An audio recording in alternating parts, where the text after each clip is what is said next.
Problem 10, draw a slope field for the differential equation dy dx equals x minus 1. Please keep in mind the derivative is actually just the slope. So what I'd like to do is figure out the slopes at each of these points.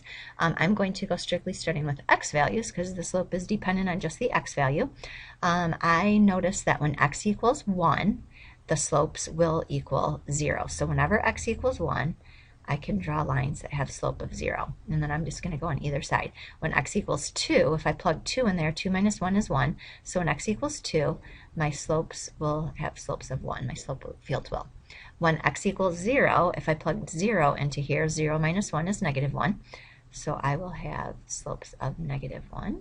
And then when x equals negative 1 minus 1 is negative 2. So my slopes will be negative 2, and they just need to be steeper than the lines I already drew. And that's all we need to do.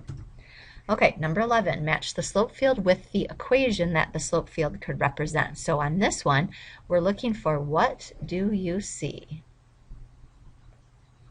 So we're looking for the equation. We're not going to be looking at the little slope lines this time. So I'm just going to see, this is what I see. And when I look at that, since this goes through the point 0, 0, I know that this is a picture of the sine graph. So that would be the match. We just write y equals sine x for that one. For B, I'm just going to look at what do I see? I see a bunch of lines going this way if I'm putting them all together. And which one would represent the equation of that line? That would be y equals 2x. And then this one, what do I see? I see some parabolas. And I know the equation of the parabola would be that one right there. So this one would be y equals x squared minus x plus 2.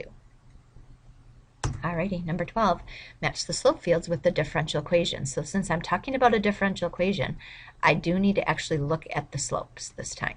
Okay, the easiest way that I find to do this is to look on, well, actually I'll do kind of a couple-step process. First of all, if I look down at the differential equations, when would these slope fields be 0? And this would have a slope of 0 when x equals negative 3. The second one is going to have a slope of 0 when x and y are opposites.